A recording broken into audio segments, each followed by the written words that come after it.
So I've been having some trouble presenting books lately, so I'm just gonna make this like a practice video. I'll probably put it up anyways. So the book we're talking about is Molecule of More. It's about dopamine. It's a neurotransmitter in the brain.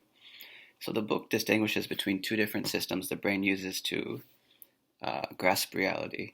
One system is the dopamine system, and it's about possibilities in the future, whereas the opposite is the here and now chemicals, that system where you deal with stuff like emotions, like chemicals like epinephrine, endorphins, oxytocin, testosterone, all this stuff. These are all here and now chemicals, right? And stuff that is within arm's reach in the world, we can grasp it right away. That's the realm of these here and now chemicals, right? And stuff that is outside of your hand's reach, it's necessarily distant in time. It takes you time to get to those things. So those things are the realm of the future, right? Possibilities, anticipation, desire, wanting. These are all future-oriented emotions or whatever. So that's the realm of dopamine. So dopamine, we used to think it was a pleasure chemical because people would show the activation of dopamine anytime there was drugs or food or something. But then we got to know better. There was a study done with monkeys where they would give monkeys food, but the food would always be accompanied by a light, right? So the light turns on and then the food comes. Initially, the monkeys showed dopamine activation to the food, right? Because that's novel. It's novel stimulus. But eventually, once they realized that light would always be paired with the food, they only showed activation to the light and not the food because it was a light that was unpredictable. So this tells us something. Dopamine is not so much about the reward itself, but about something we call reward prediction error. So these are unexpected rewards that your brain cannot predict, and it sends this dopamine buzz, this activation to let your brain know that this is something to pay attention to, that this is an important resource for your survival, right? So, and then once you recognize this resource, what dopamine helps you do is lets you master that resource, and that mastery feels good. So to give an example, let's say, so let me break it down how dopamine works in the brain. There are two systems. Okay, it's produced in the ventral tegmental area. You don't need to memorize this, but from there it goes into two different areas of the brain. Okay, and this is going to tell us a lot. One place it goes is into the limbic system, which is, we think of it as the emotions part of the brain, kind of an older part of the brain. And the other place it goes is the frontal cortex, which is engaged in like executive reasoning or stuff like strategizing, planning, whatever. So the circuit that goes to the limbic system, we call that the desire pathway, and the pathway that goes to the frontal cortex, we call it the mesocortical or the control circuit. So mesocortical pathway is control circuit, mesolimbic system is the desire circuit. Okay, so this tells us a lot because if you take something like addiction or drugs, that's the desire pathway being activated. And if that's all you went by, then let's say you wanted a car, you would just go and buy the first car you see. But because we have the mesocortical route, where the dopamine goes to the frontal cortex, it lets you plan and strategize about the future so that you can make an informed decision about buying that car. So the brain uses these two systems to kind of oppose each other and keep them in check, right? That's why when people do get addicted, they are able to sometimes recover with willpower or whatever. That's because they have the control circuit that keeps the desire circuit in check. Although drugs do kind of hijack the desire circuit and make it pathological. So from the outside, you might think, why doesn't this guy on drugs or whatever just quit? But you don't realize that inside his brain, there's like a scale, and on one side of the scale, he's got like a fat elephant of dopamine just sitting there, just making him want that shit, even though he knows it's not good for him. And so this also tells us that the wanting circuit of dopamine and the liking circuit of the here and now chemicals, they're divorced from each other, okay? They're two different systems, and the dopamine system is much more powerful than the here and now circuit, okay? Or the here and now chemicals. So that's why addicts show this like insane craving, this insane wanting, and no matter how much they know that it's bad for them, they'll still keep doing it, right? Okay, so what do we do if we know that we have these two opposing systems, and we know that the dopamine system can often be pathological? Like it makes you always want more. It can never be satisfied. And if you live your life this way, then of course you can never attain happiness in the moment, right? So how do you balance these two? So the book gives kind of these three solutions at the end. One is mastery. So like I said before, when you master a resource, when you master a situation, like let's say you master the art of buying a car, or you master your commute, you know where to get spots on the train, you know what time the train comes. When you master a situation like that, it feels really good, right? And there are people who dedicate their entire lives to mastering something, whether it's science, it's a game, a sport, whatever. And these people, they get totally engaged in it, totally immersed, and they're actually pretty happy when they do that thing, right? So mastery is one way where even if you're succumbing to the dopamine system, it feels really good. Number two is because the dopamine system, especially the mesocortical pathway, relies on models, strategic thinking, that kind of stuff. If you just don't pay attention to reality and you're always caught up in these models, the dopamine system has nothing new to work with, no new data, right? So when you pay attention to reality more, you actually help the dopamine system work better. So that's kind of a way in which the here and now system and the dopamine system work together, is that when you pay attention to reality and you're more observant, you have better data to work with when you make your models in the brain with your abstract thinking.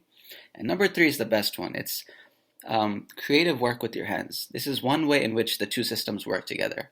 For example, you take construction workers. Studies have showed that construction workers are actually the happiest people because not only are they thinking of how to make projects come to fruition, like let's say they want to build a house or something. These are all dopaminergic projects because they're in the future. You're planning to make them happen, but because you're working with your hands, you're also experiencing the here and now chemicals firing up. Like it feels good in the moment as well, right? Not to mention the sociality in that job, where construction workers will often grab a beer or something with their friends. There's a lot of sociality in that job that you don't get with other jobs. So, and of course, sociality is a here and now chemical thing again. Stuff like oxytocin. So it feels good in the moment, right? So those are three ways you can kind of combine the two systems.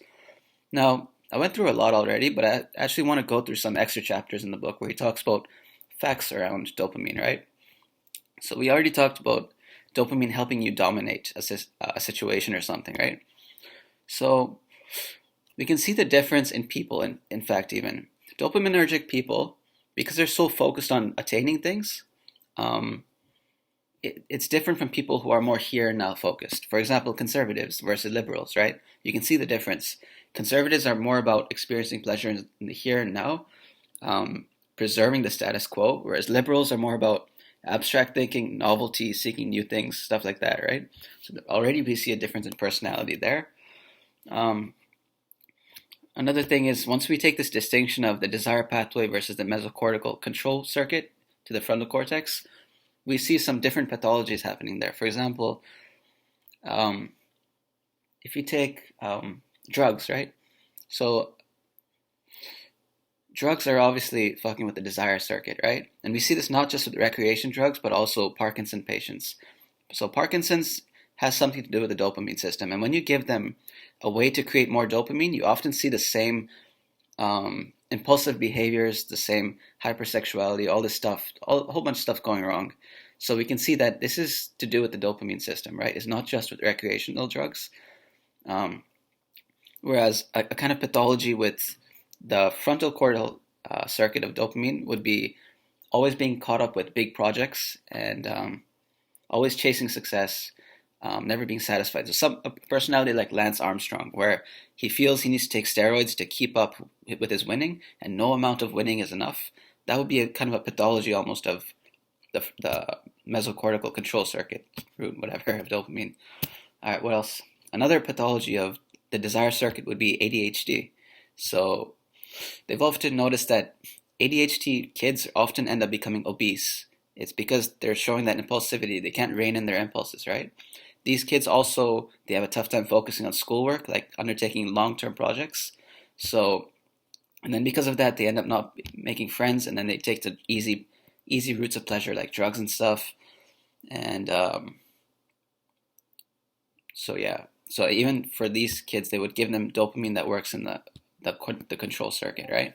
So we talked about politics, we talked about drugs, we talked a little bit about domination, creativity. That's another aspect. So we can understand dopamine's role in creativity when we understand that how closely linked creativity is to madness. Okay, so take schizophrenia for example. Schizophrenia is a pathology of dopamine to some extent. So For example, they won't.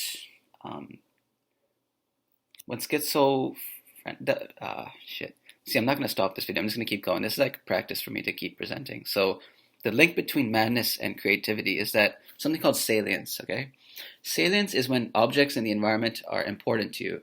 They're important to you in two ways. One is that they're all right. Screw that. Okay, so salience is the connection between madness and creativity. And dopamine works with this because when your brain perks up to objects in the environment that are important to it, you get a dopamine hit there, right? Now, if you go into a new place, like a new culture, like let's say you go to China or something, everything will be overwhelming to you because your brain is not acquainted with what's in front of you and it won't know what's important in the environment, right? So it'll just perk up to everything. And when you go about reality in this way, then yeah, you don't know what's important and it's just overwhelming. You get terrified, you get anxiety and stuff, right? So one of the adaptive mechanisms the brain has is once it learns the environment, it'll make some things unimportant. It'll kind of make them hidden and it will only make the actually important things salient to you, okay? Now, when you have too much dopamine, or in the case of schizophrenia, same thing, everything is salient to you and this messes with you. This also makes you paranoid. For example, let's say you're reading the newspaper and there's a story about UFOs or there's a story about the KGB or CIA or something. If that is too salient to you, then you'll be paranoid that that CIA has something to do with you. And this is why when you watch that movie, I think it was The Beautiful Mind or something, the brilliant guy in maths, but he's also super paranoid that everybody's after him, right? Another story is Bobby Fischer, the chess world champion. Uh, Probably the best player who ever played the game. But again, he was super paranoid that the Russians were after him, the Jews were after him, etc. Right? Because every time he would see a story about Jews or Russians, the oversalience in his brain makes it seem like that story has to do with him. The Jews are after him, the Russians are after him, right? And how this factors into creativity is when everything is salient to you, you're more able to make connections between things. So that the opposite of that we might call functional fixedness. Like there's a famous example where you give a puzzle to people where the solution of the puzzle requires them to use a matchbox as a support for something else rather than as a container. But most people, they become fixed, functionally fixed, where they always see a box as a container. So they don't even think that it can be a platform for something else, right? But if everything is salient to you, you're not locked into your mental models, everything is like kind of fresh to you, novel, then you'll be more likely to see the new uses for that thing, right? So leading to creativity. And that's why more dopaminergic people tend to be creative people, right? Now, two other things I want to mention here, and this is to do with the progress chapter in the book, like how dopamine helped us survive through evolution. So this is actually where it gets interesting.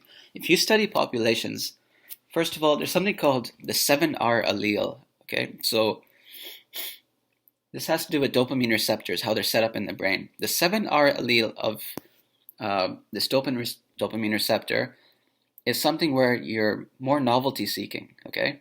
And the amazing thing is, like, we see like almost 60 something percent of people in South America having this 7R allele that makes them novelty seeking. And if you look at cultures that did not migrate very far from, let's say, Africa or wherever they started off with, they have much lower incidences of the 7R allele. And it's almost close to zero, I believe, with collectivist cultures, like cultures where they were rice farming, for example, where they always had to work together, and novelty seeking would have been selected against. They actually don't have that allele so much in their cultures, okay? In South America, they have it very high because they migrated all the way from Africa into the Eurasian continent, over the Bering Strait, into North America, and then they went all the way down to South America and explored the Amazon basin. Like, that's a shitload of migration, and that's why they have the highest instances of this novelty-seeking 7R allele, right? And we see, I think, I'm not sure about this, but I think even in ADHD patients, they have this higher incidence of this allele, right? Now, it's debatable, like, did this 7R allele actually make them leave the continent, or was it just an adaptation that helped them succeed? The explanations go towards the latter, because if it was the case that they left Africa, let's say, because they had this allele, then you would see that allele in all the populations that migrated out. But we don't see this. They have differing incidence rates, right? So it's more likely that it was a survival mechanism. So once they got going, they probably got going for some other reason, like a famine or whatever, or a war. But once they got going, the 7R allele helps because, first of all, exploring the environment requires novelty seeking. And also you face lower stress with novel stimuli, let's say, right? So yeah, you're going to be less stressed in novel circumstances, more likely to explore it and learn from it. And studies actually show that 7-hour allele helps you learn faster too with novel things. So that's one really interesting thing about how dopamine plays a role in progress, right? Like learning and stuff, exploration. Another thing is bipolar disorder, also a dopaminergic thing, right? When you're manic in bipolar disorder, it's actually the same symptoms as when you're taking cocaine. And the way this works is not with the dopamine receptors in the brain, but the dopamine transporters. So when neurons talk to each other, you might have learned this in biology class or something. There's a synapse, a gap between neurons, okay? For one neuron to interact with the other, it needs to send a charge to activate that second neuron, okay? And these charges are carried across by neurotransmitters, I believe. Dopamine is one of them. Now, a transporter is on the sending side. It's called reuptake. Once you send the dopamine out to trigger that other cell, you need to scoop up that neurotransmitter back into the sending cell. Okay, so that's the transporter for dopamine. Now, bipolar actually works where, or even cocaine. Cocaine actually blocks that transporter, so there's no reuptake of that dopamine, so it keeps interacting with that secondary neuron. And this leads to like stuff like mania, right? And mania is characterized by this overwhelming energy.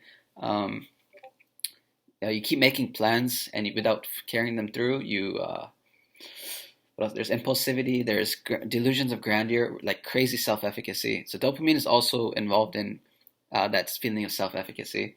So all these things, if you look at cocaine, people on cocaine, or you look at people who are manic, they show the same symptoms, right? And if you look at which country has the highest incidence rates of bipolar disorder, it's America. I think it's like 4.4% or something. Whereas Germany, I think it's close to zero, right?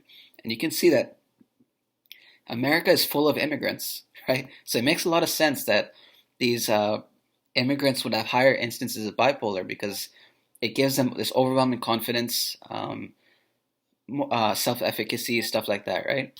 And it's not just bipolar, but also if you look at the Nobel Prize winners, I think so 40% of Nobel Prize winners have been from America, which is crazy. Like worldwide, America has 40%. And not only that, but of that 40%, most of them are minorities or immigrants. Sorry, not minority, they're immigrants. And they've won the most Nobel Prizes, right? So this tells you something also about how that dopamine plays a role in like creativity, in pursuit, like abstract thinking, mastering a situation, etc. It's all tied together, right? I think I've covered most of the stuff. There are some facts I could include in here. Um, it's good enough for this video. I'm sorry for being hesitating and stuff. I'm just practicing presenting. I'll do better in the future. Thanks.